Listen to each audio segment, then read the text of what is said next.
രാഷ്ട്രീയത്തിൽ ഇരട്ട നാടകത്തിന്റെ യഥാർത്ഥ മുഖം വീണ്ടും പുറത്തു വരികയാണ്.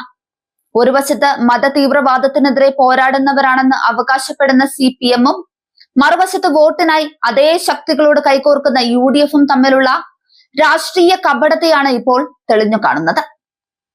വർഗീയതയ്ക്കെതിരെയുള്ള പോരാട്ടം എന്ന മുദ്രാവാക്യം വെറും വാചകം മാത്രമാണെന്ന് തെളിയിക്കുകയാണ് പുതിയ സംഭവ വികാസങ്ങൾ. വോട്ട് നേടാൻ ഏതൊരു ധാരണയ്ക്കും തയ്യാറാകുന്ന ഇടതും വലതും മുന്നണികൾ ജനങ്ങളെ വഞ്ചിച്ച് അധികാരത്തിലേറാനുള്ള ശ്രമത്തിലാണ് എന്ന വിമർശനമാണ് ശക്തമാകുന്നത്. ഇതിന്റെ ഇടയിൽ വ്യക്തമായ നിലപാടോടെ മുന്നോട്ടു പോകുന്നത് BJP മാത്രമാണെന്ന വാദവും കൂടുതൽ ശക്തിപ്പെടുകയാണ്. നിലപാടിന്റെ കാര്യത്തിൽ CPM-ന് ഒടുക്കത്തെ കർക്കശ ബുദ്ധിയായിരുന്നു.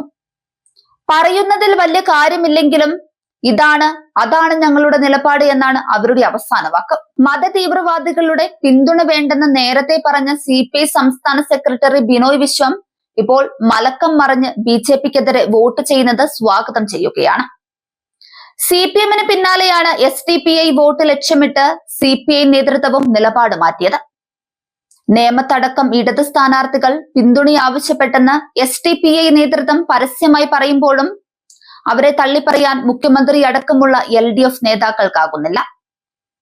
ഭൂരിപക്ഷ വർഗീയതയും ന്യൂനപക്ഷ വർഗീയതയും അപകടമാണ്. രണ്ടിനെയും ഒരുപോലെ എതിർക്കണം. CPM-ഉം CPI-യും ഈ നിലപാടാണ് സ്വീകരിച്ചിരിക്കുന്നത്. മുഖ്യമന്ത്രി പിണറായി വിജയൻ എക്കാലത്തും വർഗീയ ശക്തികൾക്കെതിരെ കടുത്ത നിലപാട് സ്വീകരിക്കണമെന്ന നിലപാടിനൊപ്പമായിരുന്നു. എന്നാൽ BJP ഡീലെന്ന ആരോപണത്തിന് പിന്നാലെ SDPI LDF-ന് പിന്തുണ നൽകുന്ന വിഷയം ഉയർന്നപ്പോൾ മുൻ നിലപാടിൽ ഉറച്ചുനിന്ന് അവരുടെ പിന്തുണ വേണ്ടെന്ന് ആദ്യം പറയേണ്ടയാൾ പിണറായി വിജയനായിരുന്നു.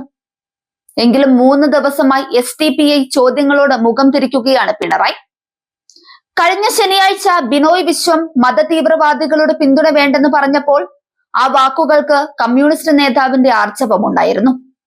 എന്നാൽ നിലവിലെ സാഹചര്യം ഇടതുമുന്നണിക്ക് പന്തിയല്ലെന്ന് കണ്ട് CPI നിലപാടിൽ പിണറായി വിജയൻ അതൃപ്തി പ്രകടിപ്പിച്ചതോടെ ബിനോയ് വിശ്വം ചുവട് മാറ്റി.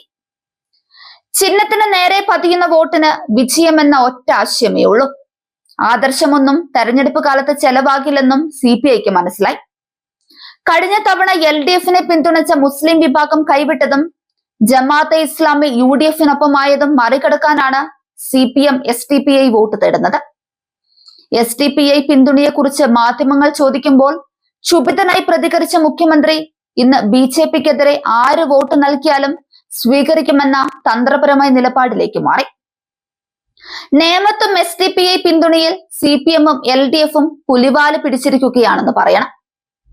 CPM മുതിർന്ന നേതാവും LDF സ്ഥാനാർത്ഥിയും മന്ത്രിയുമായ V ശിവൻകുട്ടി വോട്ട് തേടിയെന്ന് SDPI അവകാശപ്പെടുമ്പോൾ SDPIയുടെ പിന്തുണ CPM അഭ്യർത്ഥിച്ചിട്ടില്ലെന്നും അത്തരം പ്രചാരണം അടിസ്ഥാനരഹിതമാണെന്നും പ്രതികരിക്കുകയാണ് മുഖ്യമന്ത്രി പിണറായി വിജയൻ ചെയ്തത്.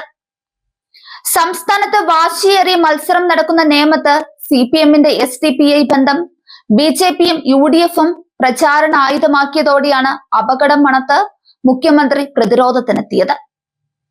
SDPI ബന്ധം സ്ഥിരീകരിച്ചില്ലെങ്കിലും ആരുടെയും വോട്ട് വേണ്ടെന്ന് പറയില്ലെന്ന് പറഞ്ഞ ശിവൻകുട്ടിയെ തള്ളാതെ പിന്തുണച്ച് പാർട്ടി സെക്രട്ടറി MV ഗോവിന്ദനും രംഗത്ത് വന്നതോടെയാണ് എതിരാളികൾ SDPI ബന്ധം ആയുധമാക്കിയത്.